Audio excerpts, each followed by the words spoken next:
let's talk about it.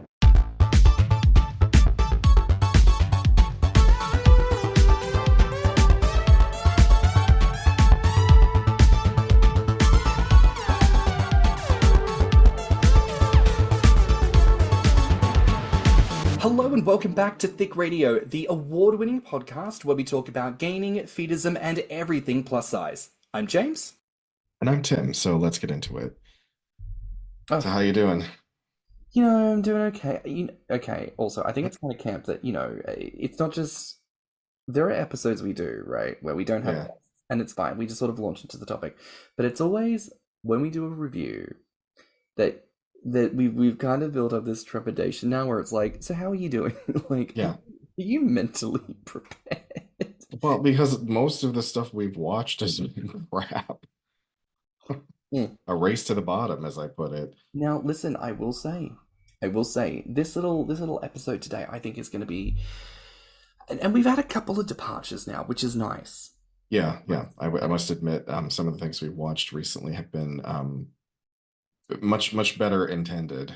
Yes, and that's what we're looking at today. We've got a little mini series we've watched and a couple of DocuShorts. So you know what, kids, we're just going to get straight on into it, okay? So listen, what we're reviewing today, we're reviewing three things with brilliantly, they're such different names, you'd never know that they were even related on the subject matter. So the first one is a short called Feeder, which was directed by Matthew Baren. The second is a short called Feederism, produced by Vice Video. And the third one is called Feeders, Fat Lovers and Fortune, produced by All Media 3 International. So as I say, all of those names are very, very different. You'd never know they were... So creative. Yeah. So creative. So creative. Oh, that Feederism show, what's it about? Diet? Like, come on now. It's a historical drama. Yeah. Like, what does it sound like? It's actually just a bootleg copy of Bridgerton. Yeah, Lady Bustlethread, how you do stuff this eggs down your gullet. 'Tis it St. Swithin's Day already. Yes, replied Aunt Helga. I've never seen Bridgerton. No? No. Haven't gotten around to it. I think you'd like it. It's a Shonda Probably. Rhimes. Yeah, so probably. Yeah. Alrighty. Well, kids, listen, let's just get into it. Feeder. Now, listen. Okay, we're actually starting with the fun one, or do you reckon we should? Yeah, well, no. The fun part about this was when we started it, I thought this was going to be a legitimate, straight sort of interview with a feeder and feedie couple because it presented itself that way. It didn't say that way. Yeah, it went very quickly into being like, oh, this must be a parody. Well, because we noticed that the woman in the subject, I can't what was the wife's name? Joanna, the character who was supposed to be the feedie. She's laying in a bed. She's covered by this big comforter. You can't really tell what's underneath it, So I could legitimately thought that her body was under that. But then you were the one who pointed out the very obvious latex application piece that was around her chin. And the harder I looked, I was like, oh my God, yeah, they didn't blend the edges. Yeah, it's quite amazing. You can kind of tell a uni project where like a child gets their hands on some liquid latex and they just kind of go in there like a child with like paint, like hand painting, like, and it just wasn't good. So yeah, it's proposed to be a real documentary, but it's not. It's an observation of one George Herbert and his wife Joanna. What else did you notice that seemed off? Because I thought, actually, even though you never really see her body until the very, very end, the way she was laid up in bed was actually not poorly done. No, it wasn't. But I'll tell you first thought as it was going on. I was like, why is this being filmed like it's Train Spotting? Like, why is this being filmed like it's a Tarantino film? Like, what is going on here? Because I remember the moment where I started laughing was when the husband went downstairs and he was like doing the laundry or something, and there's just this cold blue-gray light coming in through the windows, and it's very bleak looking. Like, I swear to God, I could almost feel like his breath would start to, be seen on. It's like, and he's like, we don't have friends, can't have people around, can't do anything really. And I'm just like, okay, this can't be legitimate. I mean, first of all, you've never been to the UK, so you don't know how legitimate it is. Like when the ennui of the grey sort of sets in, you do just sort of disappear into your coal miner's detriment. Like, I've not been out since the war. I'll still live on rations of smoked ham and peas. Like, it's terrifying. I couldn't help it. I was like, we can't have friends, we can't have people over. Yeah, it was also that kind of an element too that really twigged me that like, this is very presentational, and it is funny. It is funny because I think out of all the things we've seen, we have not seen what is clearly a recreation of someone who is consenting to feedism, because there's those clear signs where it's like, oh, we can't have friends. It's like, why can't you? Like, if this was real, you'd be What? like, Why is she gonna eat them? Is that what he was? Because I was all like, Slow your horses, dog. Don't spoil the ending for the children now. So, what do you think? Honest question. Like, what do you think is the point of fucking of something like this? well, I suppose if you didn't watch past the certain point that we're about to get to, you would have thought that this was legitimate and perhaps something really harmful. Hmm. But I have to say that my opinion on it did change after we reached a certain point. Yeah, it was a real roller coaster ride of kind of gleaning to where we wound up. So, may I present to you, Tim, with your consent, of course, the line that sent us both over the edge. Yes. Last night, George fell down the stairs and died.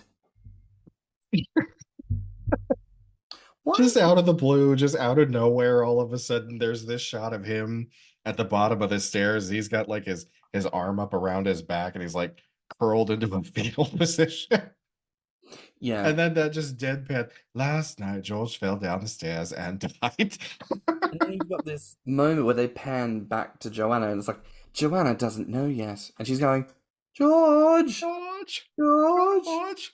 and she just goes, oh, and she's like reaching for her phone, which falls to the floor, and then she goes, can somebody get that? I know that's the hilarious part is like the camera crew is apparently so antiseptic that they won't even intervene when it comes to something like that. Like she's staring into the camera and they just keep staring back at her. Listen, and I'll tell you for something, that doesn't work now because I think it was Planet Earth 2. It was one of the David Attenboroughs, and they were looking at penguins, right? And there was a scene in this docuseries because they were doing like regions. They did like plains, and they were looking at like wild horses in Mongolia and shit. But then obviously they had to do Antarctica. And when they were doing Antarctica, they're following the penguins. And when they were following the penguins, there was a moment where like the penguins are migrating waddle waddle across the ice shelf, and there's like a little crack that's opened, which has created this dip area that once they fell into, they couldn't get out. And you do see this moment, which is wonderful, where the penguins manage to fight their way back up and rejoin the herd and move on. Turns out the documentarians made that happen. Not the falling into the ditch bit, Oh, but but the the crack in helping the them get ice. out. No, but helping them get out. They helped them Oh, oh, out oh, oh. Oh, and that was seen as interfering with with the the natural natural order. order. Which I don't know who sets these laws, but it does make sense. It's like if you're filming a gorgeous zebra and it's And it about gets to eaten get by a eaten, lion. like you can't spook the zebra and help a bitch out. You have to be impartial Yeah. and watch it die It's kind because of like if you're out seal watching and all of a sudden a shark comes along. I mean, you just gotta let the shark have his dinner. you've got to let the shark have his dinner. So look, it was the same sort of thing there, and I remember there being like an outcry from people who were like, yes, you help the penguins, but also you're not supposed to do that. Like human interference, it's a thing. This happens. So look, this is the only like critique of this approach now, where it's like if they're gonna dig out a trench to help out a couple of baby penguins, like they can't leave a fat woman's phone on the floor. You know what I'm saying? You, you can't let poor Bertha struggle city. So I will say, because they do a shot of like her hand reaching for the phone, I couldn't Mhm. tell the prosthetics on the hand. Like I found that. There weren't any. There weren't any because in the next or in one of the scenes coming up, we actually see her like we see her full body. Oh, right, right, And right, right, right. yeah, So I mean, the actress herself, she does have a round face to yeah. begin with, so she's clearly not a small person. So maybe that was her legitimate hand, and like she just had it flexed at the right angle. Yeah, I'm sure if with plus it was half covered by the comforter, so That's true. That's true. Um, Now, towards the end of the piece, we do see a shot of Joanna, which indicates that she has eaten her arm. I want to ask you, very genuine question, Tim. Why do you think these people just always equate this sort of thing with cannibalism. like, why do they think that's the end goal? I don't know because we've seen what three or four short films that involve cannibalism in this capacity. Yeah, I don't know why those things was seem to one. be correlated, but like no, just because you are fat and you like being fat and you like being fed to being enormous proportions does not mean that you wish to consume people. No. Like, honestly, I think I'd rather eat my own flesh than like drink vegetable oil, though.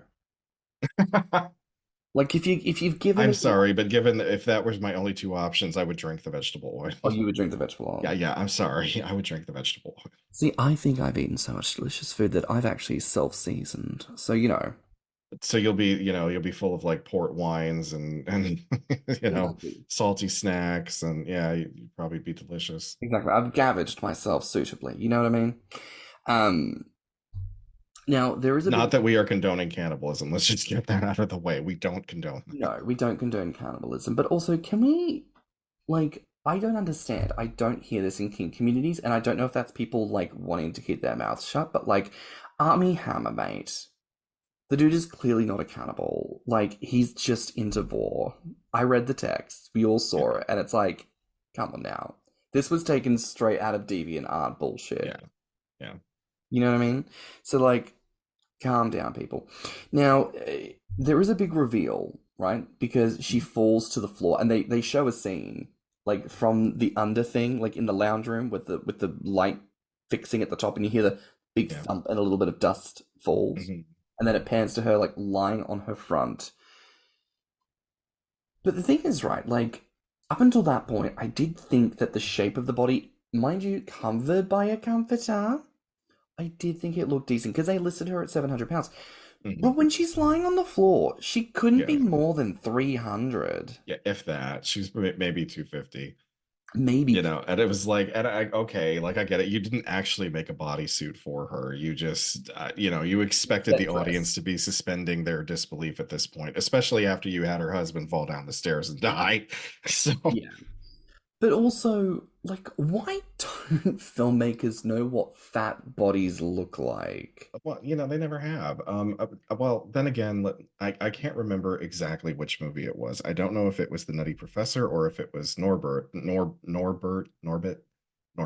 right? That's his name. Yeah. Norbit. Okay, Norbit. I think that the remarks have been that in one of those two movies, that was like the best fat prosthetic suit that had ever been made. Or was it possibly about the Santa Claus belly? I'm not sure. But like they do know how to do it. It's just sometimes I don't know. Maybe the person who's put in charge of that department doesn't actually know what someone looks like at that size. Yeah, but like again, and I feel like we said this before, like that is your job though. To like do the research. Also like just Google fat people. But Perv on some fat we were bodies. bitching about the whale, and they obviously didn't know what a 700-pound man looked like either. Oh yeah. Oh, we consulted with fat people, like fucking who? Candace Owens? Like who like do you know what I mean? Who did you consult? I don't believe you. I think you're a liar and you smell. Thank you, Aronofsky. He probably smell I just assume he smells really bad. You know what I mean? I said it in our review of the whale. He used to be a good filmmaker. He did. He used to be good. But look, that was Feeder, and I just want to ask you here, do you feel like that film reminded you of anything else we've Yeah, yeah, it was like Gerald's Game. If you've ever read the book or seen the film, the gist of Gerald's game is it's this married couple. They go away for a week or something like that in a remote cabin, and he decides to get playful and frisky. He handcuffs her to the bed. Then he has a heart attack. She can't get free from the handcuffs. It becomes this whole thing where she almost goes into dehydration and starvation, and she doesn't have to gnaw her own arm off, but she does use a bit of broken glass to kind of cut her wrist deep enough that she would bleed profusely, and then she used the blood as a lubricant to get one of her hands out of the cuffs. Mm, hot. My question for you at this stage is what games do you like to play with your partner, Tim? Not ones that involve actual police handcuffs that don't have a quick release. No. Like, I'm not opposed to bondage, but I bondage that you can't get yourself out of in an emergency is a real problem. Yeah, this is how you know that it was some like white woman who watched fucking like 50 Shades of Grey was like, oh my god, honey, we gotta try this. Like, idiots. Do your research, fuck's sake. The queers, we're here to help. Um, I don't know. I just found it to be a very interesting piece. It reminded me of Eater. Just this Yeah, whole yeah. fact that it became. Except I enjoyed this much better than Eater, and I enjoyed it sooner than I enjoyed Eater. Like Eater took towards the very end before I found it funny. Yeah, it was about like 27-minute piece that took 23 or 24 minutes to really get going. Yeah. This, you kind of figure it out quick, smart. So listen, just real quick here, what would you give Feeder a score out of 10, doll?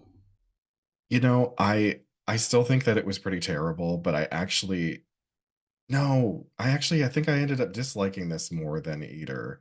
I think because of the tone shift, and I thought that in the so I gave it a score of -3, Yeah, which I think is the lowest score I've given anything. I believe so. I gave it a 0. I just thought like, because I think what ended up being the case, right? Because clearly Eater was trying to be a horror film. This, I think, was Yes. trying to be funny, and then it was like it just became body horror so quickly, but the body Yeah. horror rent was so low. It was so cheesy. It was so cheesy. It was cheesy. Oh, and then it was like a non-ending. Like Yes. she kind of crawls to the edge of the top of the stairs and then Oh falls. yeah, because the last scene is her crawling to the top of the stairs, and you just hear her going, and then it just get over, and I'm like, oh well, that was abrupt. Yeah. Like they didn't even know how to end it. It was like an SNL sketch, they don't know how Yeah. to end it, and it was terrible. So, a 0 out of 10 for me. Right, the next piece called Feederism. So now in this one, this was very different. It opens with a disclaimer that any brands shown are not affiliated with the content shown. Now, I noted this, as did you. And Yeah. again, it's interesting having looked at so much of this stuff at this point. I haven't seen that before in any other documentary piece. And I don't know if it's because it was produced for Vice, but like, what do you think is behind that motivation to put that disclaimer out there? Well, it could have been because, this isn't even what the 10th in a long list of films and short docuseries and crap like that that's made about this subject. So I could guess that somebody from these uh food corporations like doesn't want to sign off and like make it appear as if they're condoning any of this. It's like they want to make sure that Nabisco doesn't think that being a feeder is a good thing, because with the way that things have gone on with like marketing and the restrictions against like, oh, you can't market this kind of stuff to kids. We got to get kids to be healthy. We got to get kids to eat vegetables. Like, don't advertise them cookies and don't advertise them cereal and yada yada. So that's probably another reason. Hmm. I don't know. I mean, I didn't actually think it was a bad thing to see. It was just sort of like, oh, okay. It just makes you wonder, like, what's the motivation behind this versus anything else? Now, something I did note, because this obviously comes up in the Chiron when you first meet characters, the person who is doing the interview is a fellow porn star. So she's Yeah. interviewing Tammy Young, who's a feedie, and her partner. Um, I don't know, like, do you think the fact that this woman is a porn star herself helps to, like, open the flow of conversation and maybe make the situation a bit more chill and relaxed? Oh, I'm sure because it's another content creator. It's somebody who already knows the business. And I believe she said she had been in the business for 20 years or something like that. A long time. Like, so this is a woman who knows probably everybody that does the same thing that she does and has probably participated in thousands of fetish related content herself. So, yeah, she's least likely to be judgmental because she knows it's a business. Mm. I agree. I will say, having done Sex Actually with Alice Levine, I knew of her as someone who had, a very inquisitive, if not softer approach, and that was fine to a degree. But I think certainly if it was like some big tittied slut, I would have just been like, "Oh, bitch, come on Oh, in." like some bimbo that they found somewhere. Yeah, like You know, just yeah. if it was someone who gave me the vibes of like, "Girly, I'm on OnlyFans. I know what this is. Get into the gig. Let's ask these questions." Like, I think I would have been way more conversive. And that, of course, that's not to besmirch Alice, especially if No, you're yeah. listening. But, it's just things to be conscious of. The setup is everything, and talent is everything there as well. Now, while a lot of the narratives presented in this piece feel reflective of other things we've explored and other things we've seen, some of the tones feel like they could have been a little judgmental. And I don't mean to say necessarily from the host. I mean to say that like there was a moment where it was asking the question, and it Yeah. felt like the way that the response from the feeder boyfriend was cut, it sounded a little bit like, "Oh, I'll just keep feeding her even if it kills her." Like Oh, that so was you mean it came off as misogynistic? Yeah, like that was kind of the implication. And obviously, Okay. again, having done a documentary myself, you notice these things like, oh, they cut here, they snipped this. Yeah. What's left on the cutting room floor? What relevant context has maybe been left out of the conversation? But I think we both remarked on this, that we were just like, oh, obviously that gives it a little bit of a not unsavory taste, but just kind of makes you go like, oh, this kind of Mhm. gives it a tone. Now, like, what did you think of that? I mean, I didn't pick up on that, I don't think. Like the tone being kind of off. I actually wish that they would have asked him a few more questions because like he was there and he did talk, but I didn't really hear much from his side of this of things as being the feeder. You know, all in all, what I took away from this was I thought that it was pretty good. It tread lightly enough, like and it wasn't mocking. Everything was sexy, and in fact, the woman who was host or doing the interview actually participated in one of Tammy's fetish One videos. of her videos and then fed her Yeah. a couple of donuts at the end. So, there's certainly more goodwill there, I think, versus other things. But it was interesting, I think, this round of viewings, because as I was saying before, it really feels like we're starting to hit the thread of everything's kind of blending together. A lot of these pieces are just kind of reiterating the same points. Like there's nothing new to discover. And I understand that every time you create this new thing, there's going to be 50 billion people who've never heard of feedism, they've never seen it before, it's all brand new for them. I get that. But I do find it very interesting because when I went through film school, a point that was made to us was when you do your research, you are obliged to look at what else has been produced. Like if you are trying to create a specific film piece on being a matador in 1873 in Seville, Spain, you need to research the fuck out of that because believe it or not, 7 people have created that piece already. And if you're going Mhm. to do that, you need to make sure that your angle, your themes, your colors, your lighting is vastly different to these other 7 because you need to stand out. Yeah. And I don't know, I feel like at this point things are starting to not stand out. Do you get a sense of that? Yeah. But I mean, I get a sense of that in all media, to be Mhm. fair. What is your ultimate takeaway from this particular interview? I mean, I thought it was rather well-rounded, for in the short time that she was there. They did cover a lot. And like I said, she was open-minded. She was willing to participate in the content.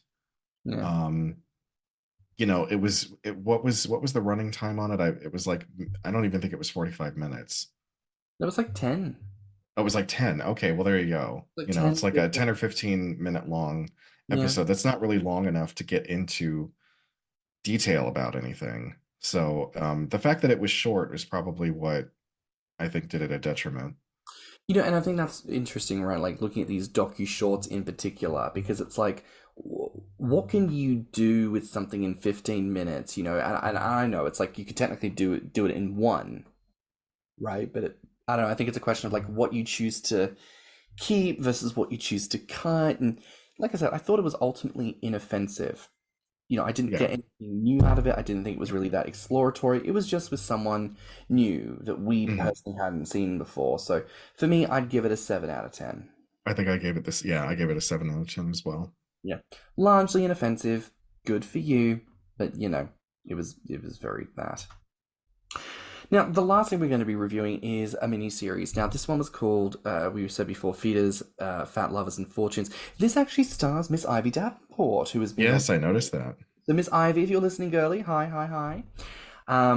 So this one was a bit different, I think, because it centered around female feedism and how that community specifically produces content. Like, do you think, like, and again, I'm asking you, out of all the stuff we've seen, right? Mhm. Cast your mind back. Does much of the documentary work we've seen focus on this particular aspect of things? Yeah, probably because it's not that I think that these series are made for the male gaze, gaze, but it's clear that it's influenced by it because it's almost like saying, "Oh, look, women empowered, in control of their destiny, and guess what? They're also fat." You know, it always feels like that to me. Like that's what the pitch is supposed to be. I feel like a lot of what we watch ends up being very salacious. This I found a little bit more respectful, which honestly made me pay more attention, you know? So I mean Yeah. like that's good. And I remember when we interviewed Ivy for Sex Actually, she'd said because she referenced this program. I don't think she'd named it at the time. I think the name escaped her, but I know she'd Mhm. mentioned that she'd had a good experience with this, and I think that does carry across with what we see and with her Yeah. housemate Leighton Rose. Um, I mean, look, the music and other non-diegetic sounds are plentiful. The musical tones and themes are actually quite sexual rather than comedic. Yeah. What was your feelings on that? Well, like we've seen in past things that we've watched, it's always the circus music, the tuba and the light jaunty tune. Yeah, exactly. And it wasn't exactly the sexiest of sexy music, but it was much more like that elevator music style of sexy music, but at least it was a change from the tuba. The Oompa Loompa Doompity Doo. Yeah. Rumpy dumpy bullshit. I did notice several interviewees talked about the different role plays and kinks that they get up to in their content that they produce. And in fact, I think Ivy shared this again, sorry, referencing Sex Actually here. I think she'd mentioned that her most popular video was like this alien mind control thing. Yeah. Which, when you think of like kinks and fetishes that happen in our community, like that is not what I think would rank the most favorable. And yet, that's what's a bestseller. They also mention other things like humiliation, the need for medical assistance, squashing. I mean, do you feel like we get the chance to really dig into fetish aspects of fetism when these documentaries come around? Not usually. I don't think they usually focus on the kinky part of it. They usually focus on something like the business end of it. Mm. You Which know, obviously there was plenty in this, but I did think it was nice to really get a little bit salacious, in a way that I think these girls were really in control of, yeah. versus people probing and being a little bit like, what's this all about then? Like it felt tasteful, you know? Um, Now, interestingly, Renee, who was in the piece, she mentions that a number of her clients are on the spectrum. I know that you have said this to me before in passing that there seems to be a theme of autism in the community. And I think that there is something I read once that like people who experience autism or people who are on the spectrum like pressure as a thing, as a form of comfort. Is that right? I've heard that, but I don't know any research to substantiate that. That would just be sort of like Medical hearsay. medical hearsay. Yeah. Mm. Well, if anyone who's in the know, anyone with autism wants to reach out, confirm, deny, you know where to reach But then us. I think that could also be attributed to because I should have looked up the statistic, but I aren't isn't like the more that they find out about the spectrum, the more they realize how many people are actually on it. So it could Yeah. just be a case of the research is advancing and we're realizing that people that we couldn't previously categorize now we can. So like it's not that they're just popping up all over the place. It just means the research has reached a point where they're able to identify more markers. Yeah. No, that makes sense. But also, I love a weighted blanket. You know, That doesn't sound comfortable to me. Everyone like the people that have told me like, oh no, you should get a weighted blanket. I'm like, that sounds awful. Like I don't want. like I've only experienced it casually one time, but it's not like so heavy that you're like fully pinned in place.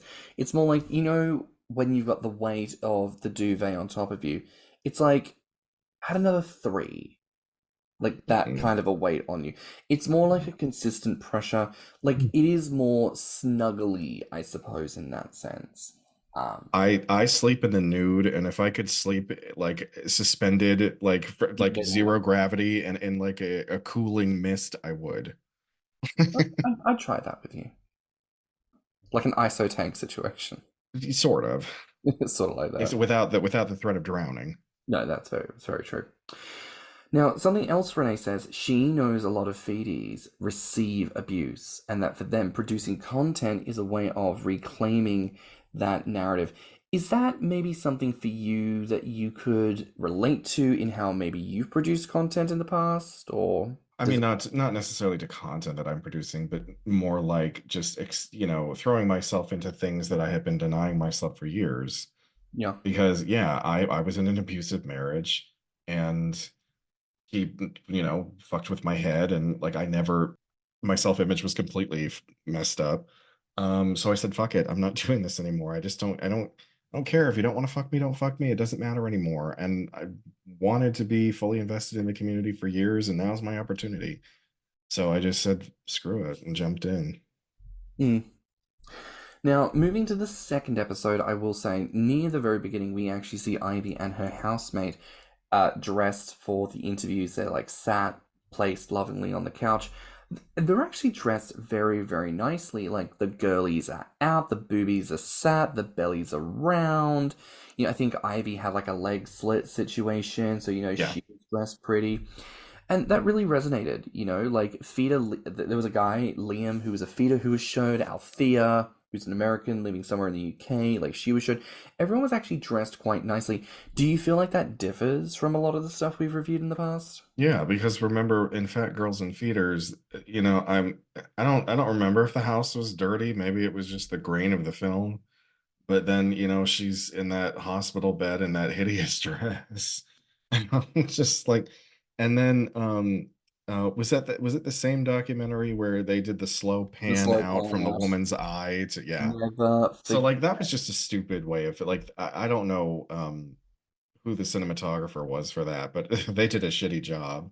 Yeah, they did a good Um job and just wanted to do people dirty. yeah. Something else I noticed is when Liam talks about Renee and her content, he not only talks about her size and the fetish, which obviously he jacks off to and enjoys, but he specifies like it's her personality and the joy that she exudes that makes that content resonate with him. Like, that's something else I feel like we don't see a lot of, like people talking about the genuine joy and value add of feedism and weight and size and transformation. Like, do we see that a lot? Not in what we've been watching thus far. It hasn't really been joyful, right? And there's been no mention of joy or happiness in most of the things we've watched. So yeah, that's a genuine departure and refreshing. It was really nice to see. And there's a moment where he and Renee have a video call, and you can see that joy and giddiness he feels when he's in her presence.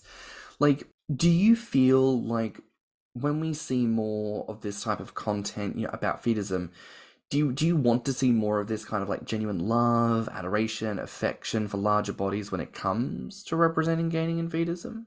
Yes, absolutely. Though it pains me to admit it because it reminds me that I'm human and that I have a heart and that deep down I'm just a squidgy little romantic. But yes, I would like to see more genuine affection, joy, love.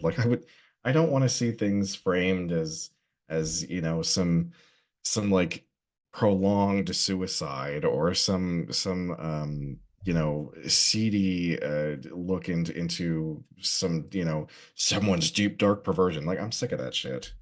So God Yeah, forbid that I want to see a little bit of romance in these things. yeah, a bit of love and light. Now, near the end, we see a bit of where Ivy and Leighton are preparing a meal, which they then eat. And look, despite the inferences shown, right, like they're sat down when they're cooking, that you can see they obviously add a lot of fattening ingredients and whatnot. When they show it plated up, it actually looks like a normal and delicious meal. Like, what did you think of that? Yeah, it looked good actually. I mean, and it was also a diversity of food items. It's not as if it was all bacon grease and I don't even know what, but there were green items on the table, there were vegetables, there were fruits, there was a lot of it, but it was at least balanced looking. Yeah, Ivy, baby, I hope you're listening because me and Tim, we're coming. We're coming for a feed. You better cook up a storm because that shit look good.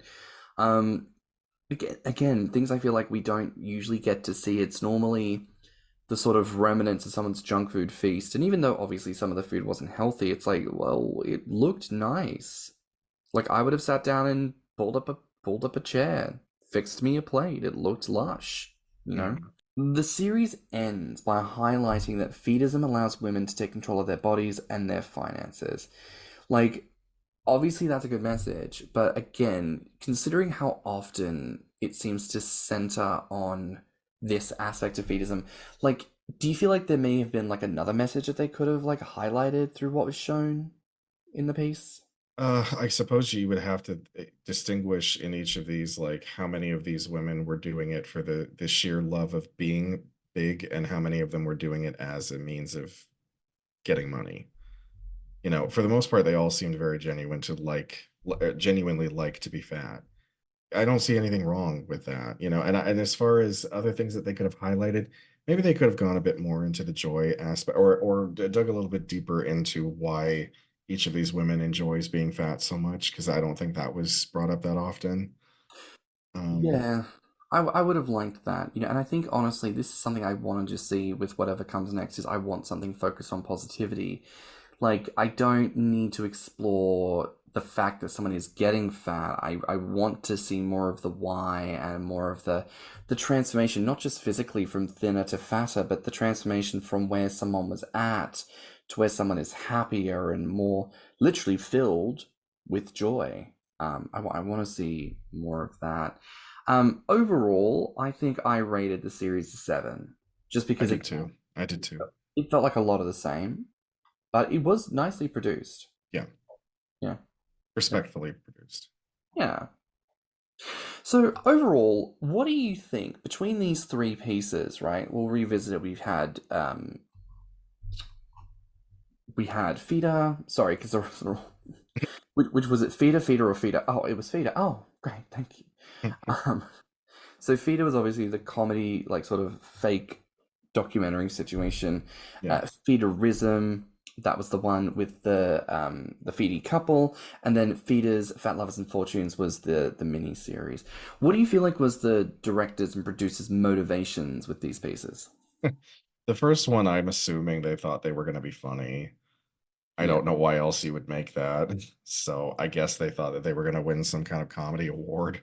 With the second film, I think the intent was probably because Vice is like one of those channels that does more like extreme stuff, right? Hmm. Right? Like, I don't really know that channel that well. I'm me either, to be Oh, fair. okay. Well, I'm assuming that they're known for being edgy with that name. Hmm. So, they probably thought that this was going to be an edgier look at the relatively unknown behind the scenes of the feedy experience. Yeah.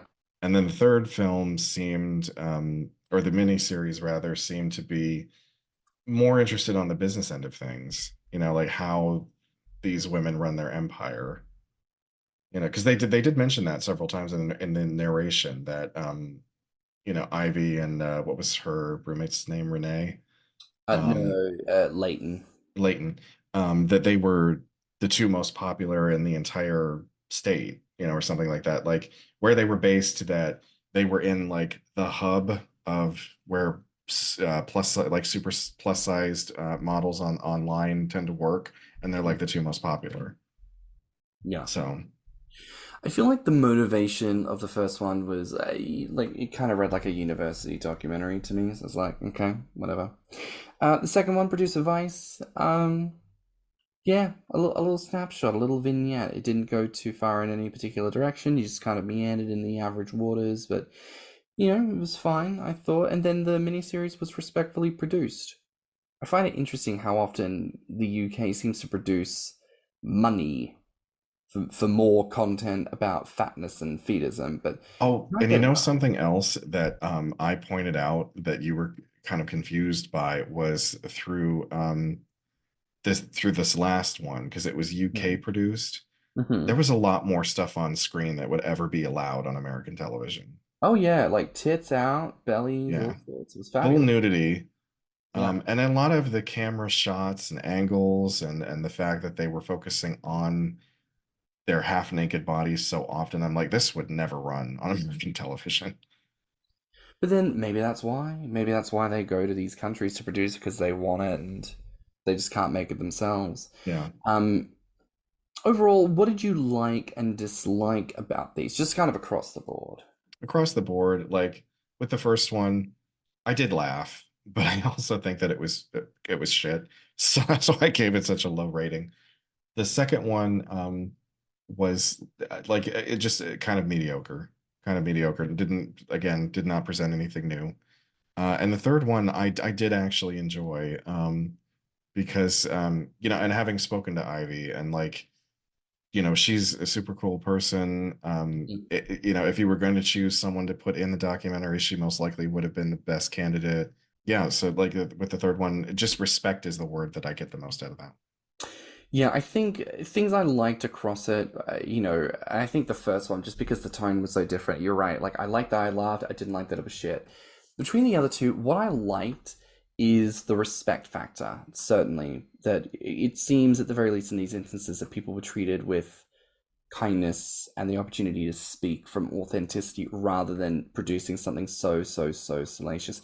The only things I didn't like is, as I was saying, like, it just kind of feels like we're starting to see more of the same. And admittedly, we are putting ourselves through the gamut of everything produced, but I want to see challenges. I want to see new things, at the very I'd least, like to see a few of these made about men because they're in this industry too. not to be that whole thing about it. And I do think we steer away from that conversation a lot because well, to be fair, it doesn't sound good, but it is No. true. Like, men are not focused on when it comes to fatness and when it comes to the liberation or the sex or anything. So yeah, that would be nice to see. If you could change anything about any one of these three, what would it be? The first one, I would have just, if you're trying to be a comedy, you're going to have to be a comedy from the get-go. You can't shift the tone halfway through it. Like, I, I mean, I'm trying to think of like major examples, like of mainstream movies that have ever done that and been successful, and I can't think of any.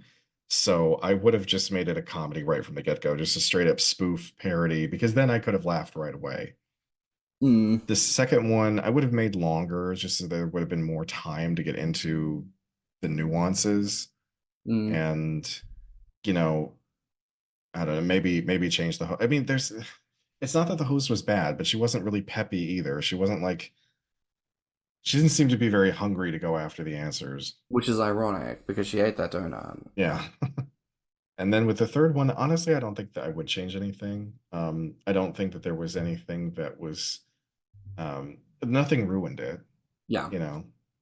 So No, and honestly, I think to mirror your intentions there, the first one, I mean, what do you say? It's like, just pick a direction and stick to it. yeah. For the second one, again, length. Give it an opportunity to breathe and on just more fucks given about making shit interesting. Like, Yeah.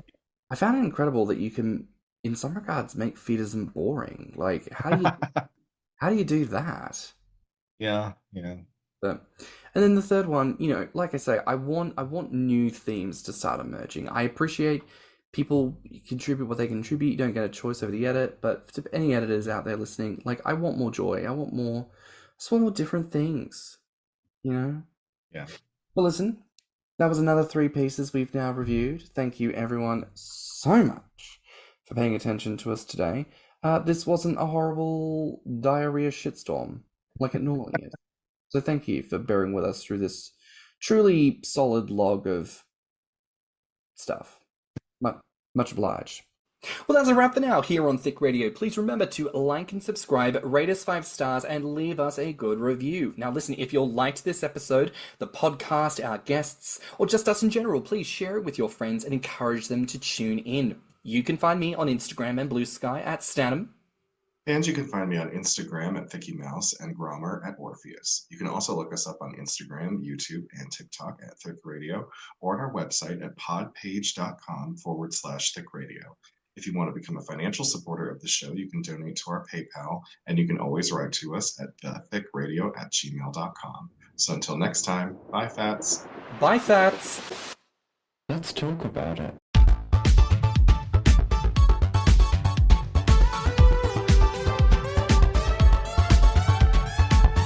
Thicc Radio is a Spotify podcast. Artwork, media design, editing, and production by James Heinzen. With original theme music by CYMK.